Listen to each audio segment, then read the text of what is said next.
Мне нужен шоколад. Мне нужен шоколад.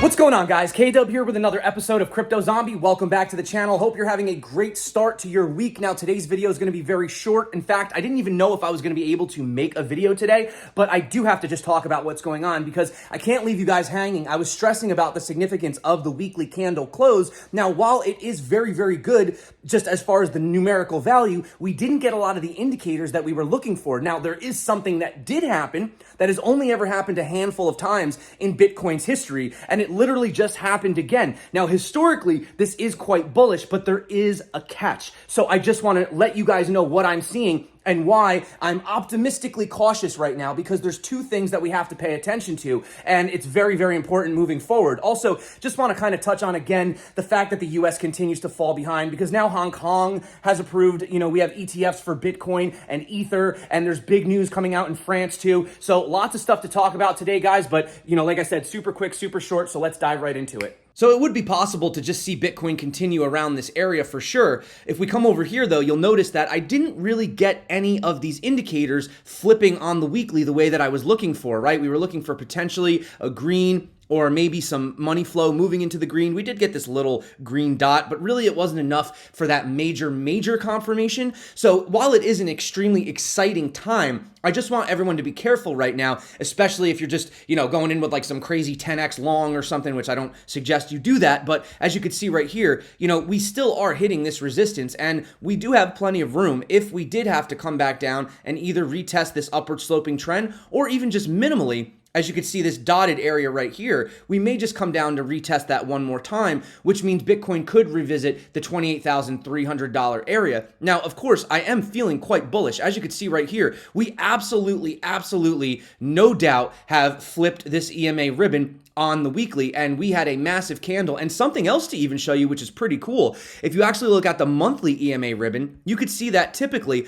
once we do get out of the ribbon, now keep in mind this monthly really doesn't flip, it just kind of compresses because it's on such a long time frame, but you can see anytime we get above it, for example, right here, this led to a 6,000% increase. Right here, we got above it, right? This was a nice little bounce up here, 157%. Then, of course, we did have COVID. But then again, once we got, back up above it again, same thing. And you can see right now, we are sitting above it. So we do have a lot of things that are showing us that bullishness, right? We did flip a little bit into the weekly, unfortunately, in the MACD, but you can see that we are crossing right here, and we are well above this 200. And I am anticipating that we do get this golden cross at some point right here. Who knows? That could be sometime in mid-August, and that would be very bullish for Bitcoin. As you can tell, historically speaking, when we tend to have these crosses and get above these levels, that is very good. Now, something I wanted to talk about on the channel, and this has only ever happened just a handful of times. So you might have seen some people talking about this Gaussian channel, right?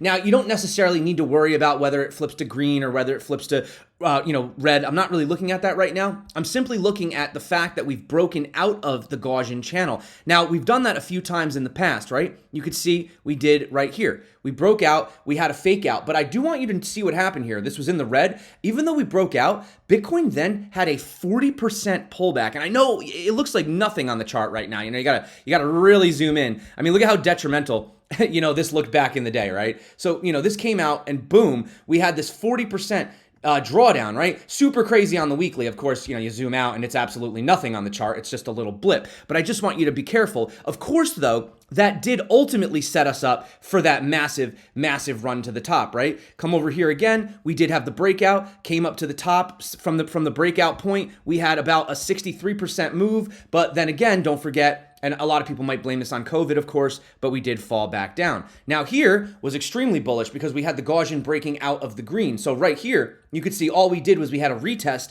and then that's when we had the previous all-time high around 69,000. And again, we're having that breakout right here, right now. But just again, remember that this is breaking out of the red. So this could suggest that there is a possibility of a retest, because something that I wanted to explain to you right now, and you may have noticed this, but the Bitcoin dominance, this is Bitcoin dominance, right, has been absolutely on a tear. Bitcoin dominance has not been above 50% since April of 2021. So this is kind of a little bit concerning, because you have to ask yourself the question, is the money coming in as fresh new capital?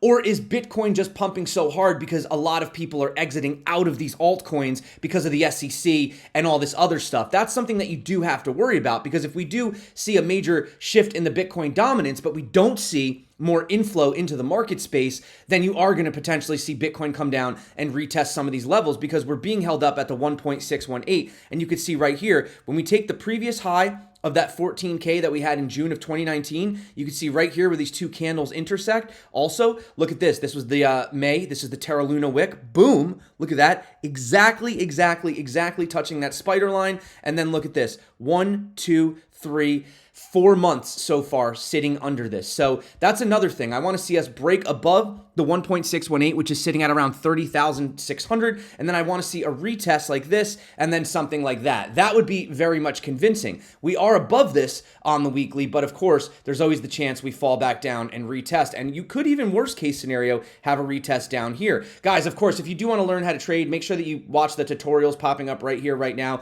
We have over $56,000 in bonuses, so take advantage of that. Obviously, people that have been watching this channel, we haven't been panicking like some of the other channels who have been telling, I feel bad for these people who have been literally sitting in cash since all the way down here. And now some of these, influencer guys, I don't want to point any names out. Some of them are actually kind of even my friends, now starting to get bullish. It's like, guys, you missed out on 100% pump.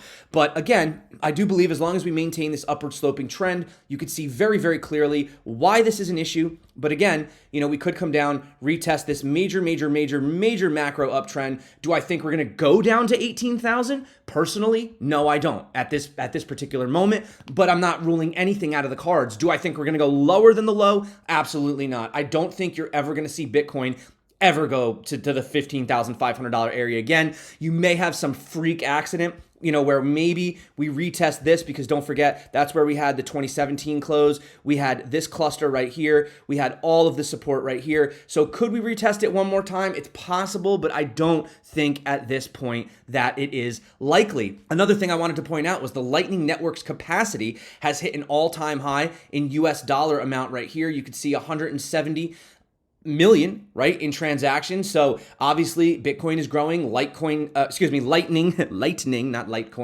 Network is growing.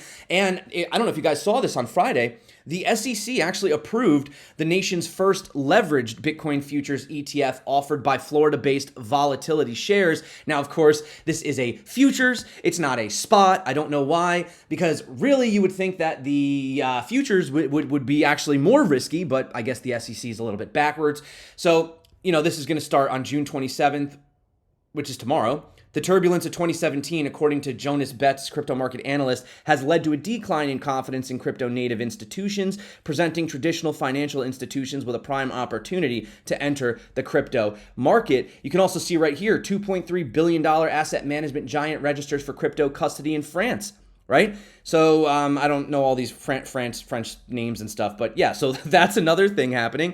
And, of course, you have HSBC, which is Hong Kong's largest bank, now allowing customers to trade Bitcoin and Ether ETFs listed on Hong Kong Stock Exchange. So the news means Hong Kong-based users can now easily trade crypto ETFs at the bank. The development marks HSBC Hong Kong as the first bank in the region to allow trading in crypto ETFs, according to Wu, who says the ETF listings occurred today. So again, it is unfortunate to see the U.S. lagging behind while even places like Hong Kong are having these products, these ETFs come out. But nevertheless, guys, that's what I'm looking at. So of course, there is sort of a mixed bullishness / kind of conservativeness going on in the charts right now. Overall, I maintain my bullishness for Bitcoin. I'm not worried unless I see some major levels start to break or some just crazy total decoupling, right? But for right now, everything does look on track. Just be careful with the short term for those few separate reasons that I did mention. It could get crazier before it gets better. But nevertheless, guys, thanks again for coming back to the channel. You guys rock. You're the reason that I make these videos. If you do want to learn how to trade, make sure that you watch these tutorials popping up right here, right now. Until next time, stay crypto. And of course, peace out.